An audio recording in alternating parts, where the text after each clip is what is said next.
Simweka na huyu live. Huyu pia. Asikose aanze kulia. Omari anadharau yeye. Hapa ni Kiambu police station. Yes. Kiambu. Omari. Yes. How are you, my brother? Fine. He's a guru. Philip. Bora tu niambie pap. Philip, yuko poa. Hiyo nishaelewa.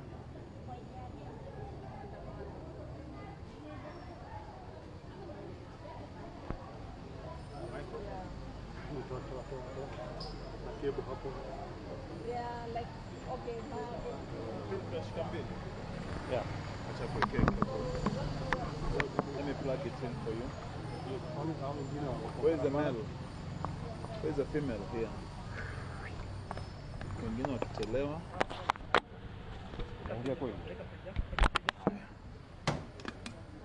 Good.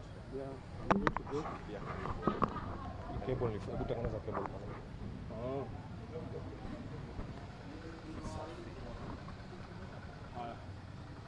Okay. Sasa tu simu nini? Hapo ni sawa. Unaona? The chin. Yeah. Good. We are here to go. Well, I can confirm authoritatively that the members of parliament who were arrested are here. They have been detained at Kiambu police station. I've had a talk with them. They have been taken care of very well. They have been bought by the OCS water, bottled water. They have settled. I have talked to them. I have demanded that they be taken to the police station. They be taken to court because this is enough time so that we do not have any form of illegal detention for people who are demonstrating. I've asked the OCS and the officers here to explain to me the grounds on which they have detained people who are exercising their right under Article 37 of the Constitution. But the OCS and the police officers are saying they are waiting for directions to come from their bosses. I have just seen quite a number of top DCI officers from the headquarters. They have just come in, so we'll be engaging them to know the way forward. But also with me, I've joined by quite a number of very many members of parliament from the Azimio side, senators from the Azimio side. So in total, we are having around more than 15 to 20 members of parliament who have joined me here so that we give them solidarity and defend them. So I do not expect they have any grounds to take them to court, but if they take them to court, we are equal to defend the right of association, the right of picketing, and as a lawyer, we will defend the rule of law. Have you managed to speak to the OCS about charging? I've talked to all the police officers, the OCS. He's only providing a holding ground. This is a serious crime according to them. It's the DCI headquarters that, as I've said, it is the OCS has only provided a place called a holding ground, a cell. It is now when the officers from the DCI that have come in, we are yet to know what they'll prefer against. Otherwise, it is not the OCS to provide the charge sheet. It is the DCI. How would you term the arrest? Is it dictatorship or? I was not present when they were arrested. The police have always a right to arrest everybody and anybody except the president. But the police must arrest within the law, take that person to court. If they have evidence, they take it to court. As because we are law-abiding citizens, we are telling the police, take our clients to court if you have an allegation against them. If you don't have an allegation against them, then that will be violation of fundamental human rights of the members of parliament and the two other citizens who have been arrested. What was the reason for them to be brought here in Kiambu and the demonstration? It is one of the issues that we'll be raising in court, where it is a total abuse of the police powers, where the offense was committed in Nairobi allegedly, but they have been brought here. They will be taken, I don't know which court they will be taken. I've been in part of and parcel of these matters. They might not even be taken to Kiambu court. They might be taken to other courts all over. But that is a proper abuse of the criminal justice system, and we hope that this type of Gestapo type of arresting of members of parliament, people of honor, should stop and stop forthwith. These are not petty thieves. These are not petty criminals to be hounded from Nairobi to Kiambu, from Kiambu, nobody told to Central, from all over. So that's what I'm saying. We expect, and that is why you've seen quite a big team of members of parliament condoning this place, because they might be taken 10, 15 more police stations before tomorrow morning, and they might be taken to courts even in Garissa or Wajir or anywhere. But that is a proper abuse of the criminal justice system, and as lawyers we will defend that, and we'll also be putting the courts in alert that let the judiciary not be used to be abused, so that people who are alleged to have been arrested at Wabera Street in Nairobi will be brought to Kiambu Court. Territorial jurisdiction of a criminal offense is on where the offense happened, and that is why we are ready as a defense team. Quite a number of members of parliament are also here. They can say their point, but we are ready to defend the honorable. Remember, one of the person arrested is a former serious judge, a judge of the High Court. So we are looking for that. Probably. The last one. Two of those arrested are leaders in both houses of parliament.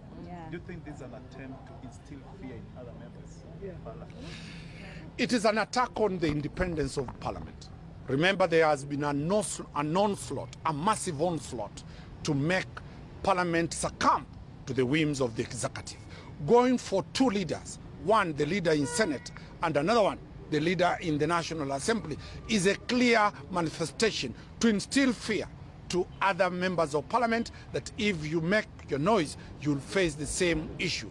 But as lawyers, we will defend the law, we will defend the Constitution, because it is not provided for what is happening now. And that is why we are standing firm that we have instructions to challenge any form of holding of the members of parliament, because it is an illegal act, it is uncalled for, it is causing a lot of tension in the country, and we urge the judiciary to be independent so that it does not open up a floodgate of such arrests. But it is true. It is true that they believe and they think that if they arrest two of our leaders, that it's going to scuttle the whole process. But they are mistaken, because each person is out here because of what they experience in their individual houses. If it's hunger, each person experiences hunger in their houses. If it's high school fees, if it's a high, difficult economic time, each person experiences that. And nobody has been mobilized to come out. Each person has come out because of the experience that they have in this country at the moment. So whether they take them or not, whether they tear gas us or not, we are out here because of what we feel and what our people also feel in this country at this moment. Let me just add, the intention actually to paralyze not only what is going on, but parliament is there. We were more than 30 members of parliament, and when they threw tear gas, nothing was happening. Then they pick these two out of all the 30, and then now they keep moving them to DCI, to Kiambu. There was absolutely nothing these two people did. So our interpretation, there's an attempt, apart from trying to thwart what is going to happen anyway, to actually paralyze parliament. And the police should not allow themselves to be used to actually stop the activities and the functions of other arms of government. Notice that this was a peaceful demonstration. Yes. This was a very peaceful demonstration. It is the system that is actually bringing chaos. They are the ones throwing tear gas, they are chasing us all over, they are arresting members of parliament, they are the ones provoking wananchi. So they take the responsibility. Let me add as follows. Na kwanza wacha niseme, na si viongozi peke yake ambao wameshikwa, hata wale wazalendo wa Kenya, the patriotic Kenyans ambao wamejitokeza kwa sababu katiba imewapatia ruhusa ya kupicket, ya kudemonstrate na kutoa voice yao kwa yale mambo, kwa hali ya maisha vile ambayo imekuwa ngumu. Hata mimi, my driver has been arrested na ameshikwa bure tu. Walienda kwa gari kwa sababu waliona hii ni gari ya mheshimiwa Mishi na wakamuaresti bure, na vijana wengine wetu wengi wamewashika. Wote waachiliwe kwa sababu hawana makosa, hawakuwa armed, hawakuwa na silaha yoyote, hawakutukana mtu yoyote, ni just demonstration. Kwa nini kama ino serikali ya Kenya Kwanza iko right na inafanya kila kitu sawa, kwa nini wasituache tufanye demonstration yetu? Today South Africa they are demonstrating na wako very peaceful, hakuna mtu ameshikwa, hakuna mtu amekuwa arrested. Kwa hivyo give us our right as Kenyan to picket, to demonstrate, to raise our voice on behalf of the Kenyans.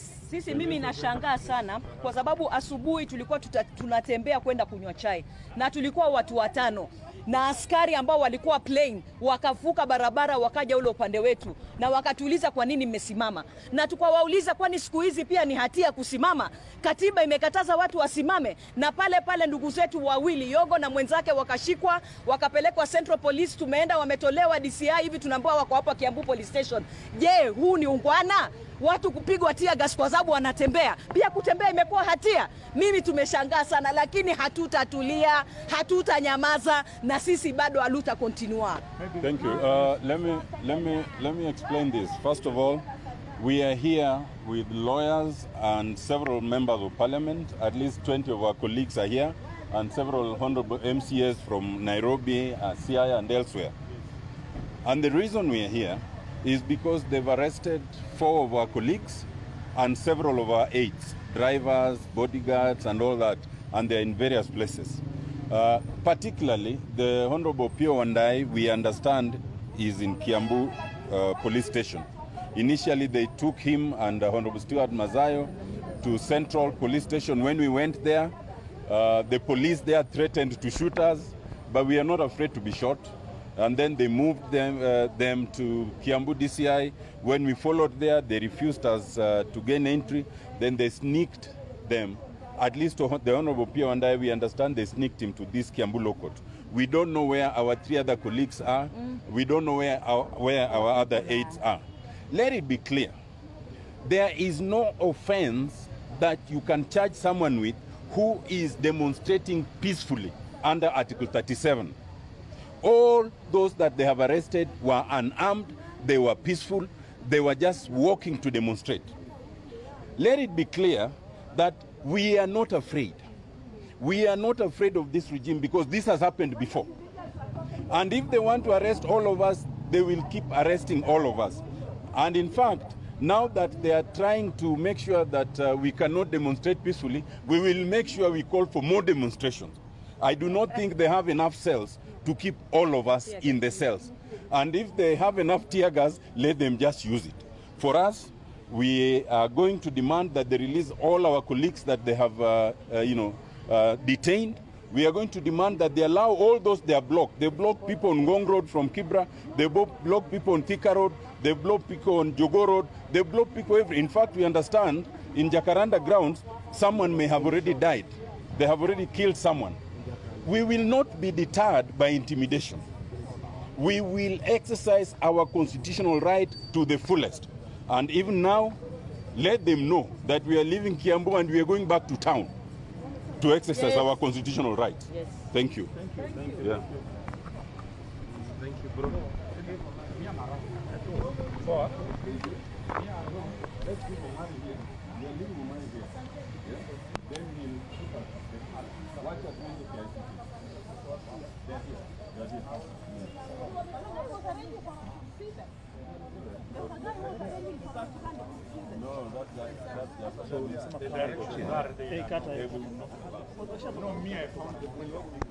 Yes.